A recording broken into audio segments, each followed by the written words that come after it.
હાલ તમે social મીડિયામાંથી SIR નામનો શબ્દ ક્યાંક ને ક્યાંક સાંભળ્યો છે। તમે વિચારતા હશો કે એસઆઈઆર એટલે શું?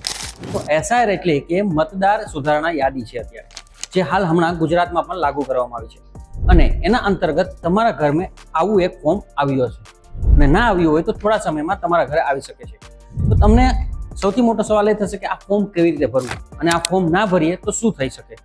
તો આવો આપણે વિગતવાર હું તમને જણાવી દઉં ફોર્મ કઈ રીતે ભરવું અને ફોર્મ ના ભરીએ તો શું નુકસાન થઈ શકે છે, શું ફાયદો થઈ શકે છે। આ ફોર્મ તમારા ઘરે બીએલઓ ઓફિસર દ્વારા પહોંચાડવામાં આવશે। ત્યારબાદ એ ફોર્મમાં બધી વિગતો તમારે વિસ્તારથી ભરવાની રહેશે। સૌથી પહેલા તમારે પહેલા ખાના ઉપર અહીં તમારે તમારી જન્મ તારીખ લખવાની, ત્યારબાદ તમારે તમારો આધાર કાર્ડનો નંબર લખવાનો રહેશે। ત્યારબાદ ત્રીજા કોલમમાં મોબાઈલ નંબર છે અને એ લખવો ફરજિયાત છે। ત્યારબાદ ચોથા કોલમમાં તમારે અહીં તમારા પિતા અથવા વાલીનું નામ લખવાનું છે।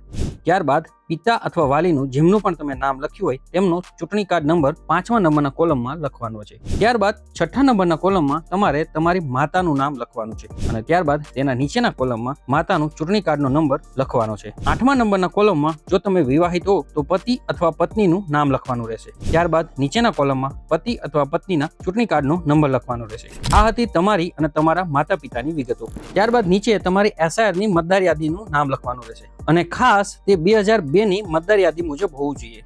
આમાં વર્ષ 2002ની મતદાર યાદીના જેનું નામ હોય તેને વિગતો 2002ની મતદાર યાદી મુજબ લખવાની રહેશે અને જો તમારું નામ 2002ની મતદાર યાદીમાં ના હોય તો બાજુના કોલમમાં આપેલી વિગતો ભરવાની રહેશે, જેમાં તમારે તમારા માતા અથવા પિતાનું નામ લખવાનું રહેશે અને તેમના સંબંધિત સમગ્ર માહિતી ભરવાની રહેશે। અને ખાસ જો 2002માં તમારા માતા અથવા પિતાનું મતદાર યાદીમાં નામ ન હોય તો દાદા અથવા દાદીની વિગતો પણ તમે ભરી શકો છો, પણ ખાસ નોંધ એ લેવાની કે 2002ની મતદાર યાદી મુજબ જ નામ લખવાનું રહેશે। ખાસ ઘણા લોકોને મૂંઝવણ એ હશે કે 2002માં તેમનું નામ કઈ મતદાર યાદીમાં હતું તે નથી ખબર, તો તેમને ગભરાવાની જરૂર નથી। તેમણે બીએલઓ ઓફિસરનો સંપર્ક કરવાનો રહેશે અને બીએલઓ ઓફિસર તમને શોધી આપશે કે 2002માં તમારું નામ કઈ મતદાર યાદીમાં હતું। સમગ્ર ફોર્મ ભરાયા પછી તમારે નીચે આપેલી જગ્યામાં તમારી સહી કરવાની રહેશે અને તે સહી દર્શાવે છે કે ઉપરોક્ત આપેલી તમામ વિગતો અને સભ્યની માહિતી તમે તમારી જાણથી ભરેલી છે અને સમગ્ર સાચી ભરેલી છે। ખાસ વાત એ કે જો તમે આ ફોર્મ ભરીને બીએલઓ ઓફિસરને પરત નહીં કરો તો મતદાર યાદીમાંથી તમારું નામ કાઢી નાખવામાં આવશે।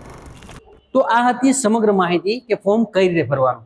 અને હા, ખાસ વાત એ છે કે જો તમે ફોર્મ નહીં ભર્યું તો તમારું નામ મતદાર યાદીમાંથી નીકળી જશે, પછી કહેતા નહીં કે અમને કાઢી મૂક્યા અને અમે રહી ગયા।